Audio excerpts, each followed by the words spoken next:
लोहिया का नारा हम मानेंगे भी नहीं मगर मारेंगे भी नहीं। आज सम्मेलन से समाप्त नहीं।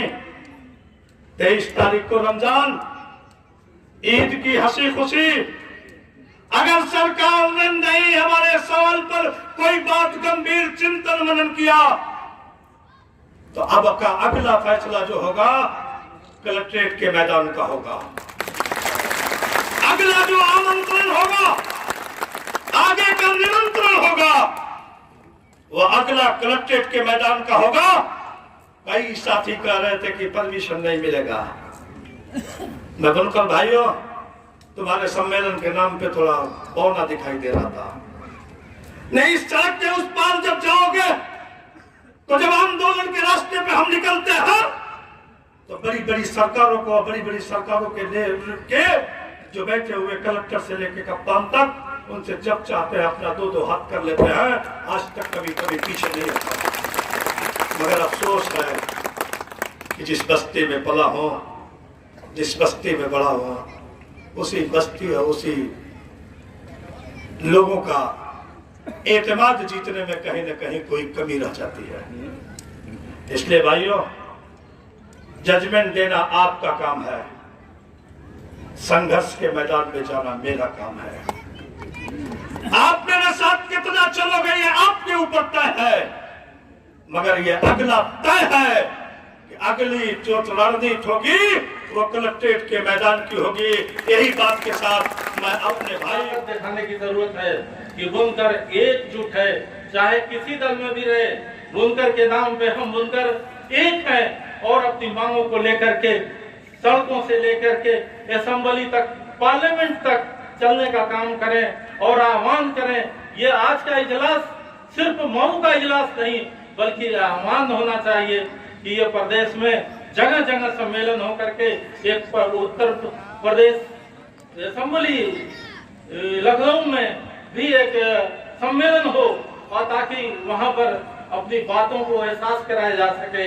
मैं बड़ी उम्मीदें हैं आपसे विधायक जी, आपसे बहुत उम्मीदें हैं, हमारे राजेंद्र भाई से बहुत उम्मीदें हैं, हमारे जिला अध्यक्ष दुधनाथ जी बैठे हुए हैं, सबसे बहुत उम्मीदें हैं कि हम बुनकर आस लगा के बैठे हैं कि इस सम्मेलन में कोई न कोई निर्णय होगा।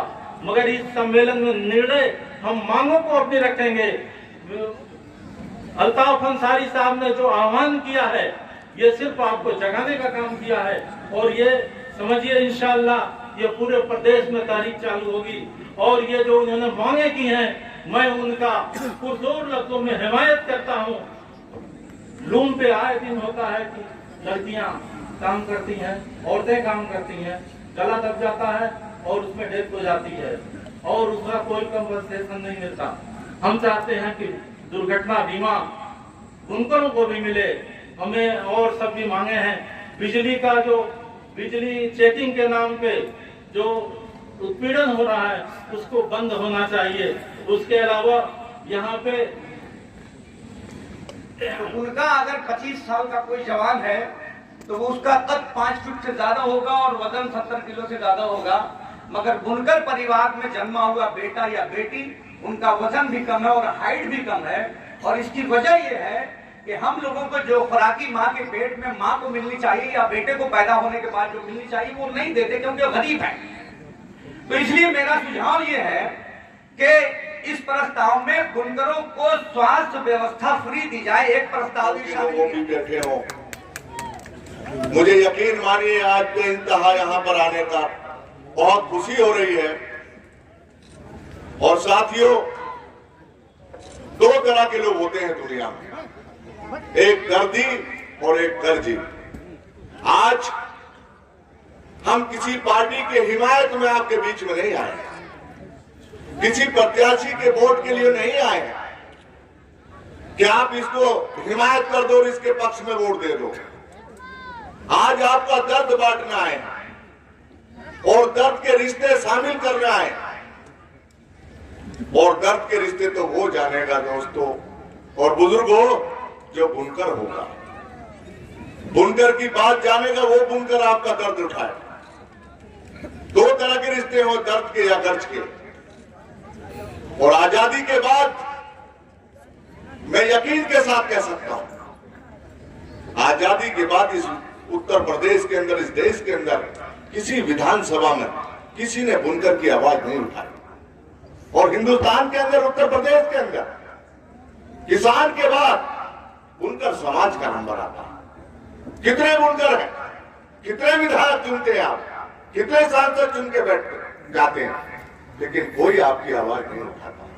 आप इतने भोले, इतने शानदार लोग हो, इतने भले लोग हो, कोई मुड़ के आपकी तरफ नहीं देखता कि उनके बच्चे, छोटे छोटे बच्चे, बीवी, भाई, बूढ़े सब काम करते हैं। लोग रात को सोते हैं, ये रात को काम करते हैं और देश को मजबूती मिलती है।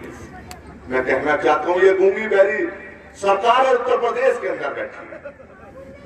यकीन मानिए 2017 के बाद जब से ये सरकार चुनी गई, जब से आपको परेशानी आई, कितने परेशानियों से जूझ रहे हैं आप, कितनी लड़ाई लड़ रहे हैं आप, रोज लड़ाई लड़ते हैं। कभी धागा महंगा हो जाता है, कभी माल सस्ता बेचना पड़ता है आपकी जरूरत के हिसाब से।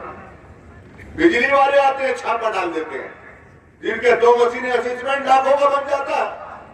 रात की नींद उड़ जाती है, रोज सिसक के रात को रोता है चुपचाप, अब मेरे बच्चों का क्या होगा, मेरे मशीनें असेसमेंट में चली जाएंगी, इतना जुर्माना बनता है। कभी उस नेता के दर पे जाता है, कभी उस नेता के दर पे जाता है, कभी दलाल को पकड़ता है, भाई मेरा ये असेसमेंट कम करा दे, भाइयों मेरा बिजली का बिल ठीक करा दे।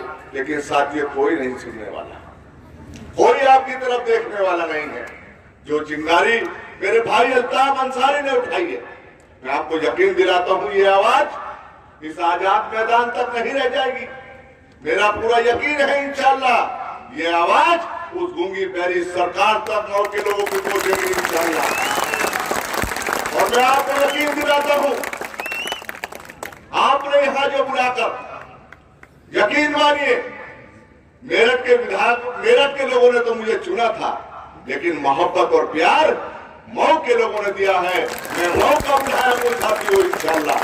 और आपकी आवाज ये सबने नहीं सुना, लेकर सड़क से लेकर विधानसभा तक, जहां मेरी मां बोलती थी खड्डी पर, उस जमाने में खड्डी होती थी, आपने देखोगे बुजुर्ग बैठे बहुत सारे, खड्डी पर बुना जाता था, वो सब का पेट में था। आज का जो बुनकर सम्मेलन किया गया था, कितना सफल रहा, क्या उद्देश्य था? मेरी निगाह में तो ऐतिहासिक था, पूरी सफलता की अपनी अंतिम कामयाबी पर था।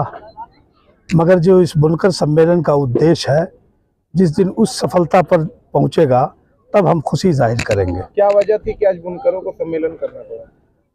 बुनकरों को सम्मेलन की वजह यह है कि पूरे उत्तर प्रदेश और पूरे देश में किसानों के बाद सबसे बड़ी आबादी बुनकरों की है।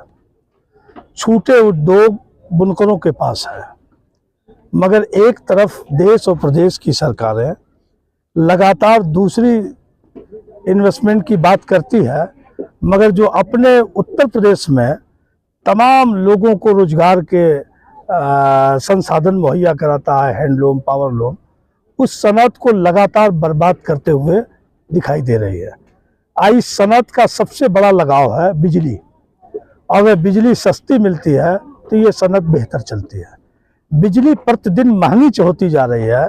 आज जो बुनकरों को फ्लैट रेट के नाम पर आदरणीय मुलायम सिंह यादव जी ने जो इनकी तंगी को देखकर, इनकी नंगी को देखकर जो सस्ती बिजली 72 रुपये की दी थी, उसको ये सरकार समाप्त करने का मन बना ली है।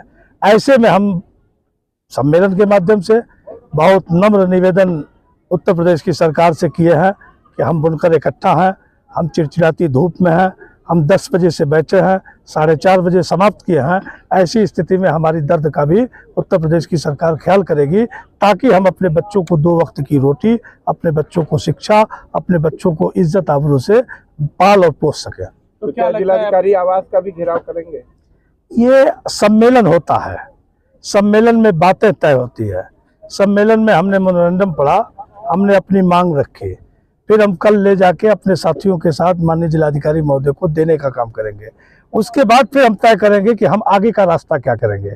लोकतंत्र में काफी योजनाएं बना रही हैं और यूपी का जो मऊ जनपद था इसे मैनचेस्टर कहा गया था, तो ऐसे में कैसे देख रहे हैं, क्या क्या कठिनाइयां? मैं आपसे पूछना चाहता हूं कि यूपी का ये मैनचेस्टर नहीं, इसको देश के प्रथम प्रधानमंत्री पंडित जवाहरलाल नेहरू ने, जब ये आजमगढ़ और मऊ जनपद एक था, तब इसको बुनकरों का मैनचेस्टर कहा था। जरा एक दिन आप सारा काम छोड़ के, मेरे आपसे निवेदन है कि इन बुनकरों के परिवार में जाके देखिए। यह बुनकर परिवार माँ से लेके, भाई से लेके, बेटे से लेके, बहू से लेके, बहन से लेके, बेटी तक, सब जब जुटते हैं तो बड़ी मुश्किल से हम 400-500 रुपया पैदा कर पाते हैं। उसमें भी हम सरकार को टैक्स के रूप में बिजली का पैसा देते हैं। तमाम तरह के जो हम अपने पावरलूम के, जुगाड़ू पावरलूम पर जो तमाम तरीके से इस्तेमाल करते हैं, उसका भी टैक्स अदा करते हैं। मगर सरकार की तरफ से कौन सी योजना चलती है, जरा यहाँ घूम के आप बुनकरों से पूछ लीजिए। मैं तो हो सकता हूँ कि झूठ बोलूँ, मैं तो हो सकता हूँ कि एक राजनीतिक व्यक्ति हूँ, मैं हो सकता हूँ कि अपना राजनीतिक पेट के नाते ना कर सकूँ, मगर मैं आपसे एक आग्रह करना चाहता हूँ सारे मीडिया के भाइयों से कि जरा हम बुनकरों की दर्द पर एक बार आपकी निगाह जानी चाहिए। तो आज जो कार्यक्रम हुआ है, केवल समाजवादी पार्टी के लोग थे या बुनकर समाज से नाता रखने वाले जो तमाम नेता और जनप्रतिनिधि हैं सभी? मैं तो खुद बुनकर हूँ, मैं बुनकर की माँ की कोख से पैदा हूँ। आज भी मेरे घर पावरलूम चलता है। इसमें बैठे हुए 99 नहीं 100% 100 बुनकर थे।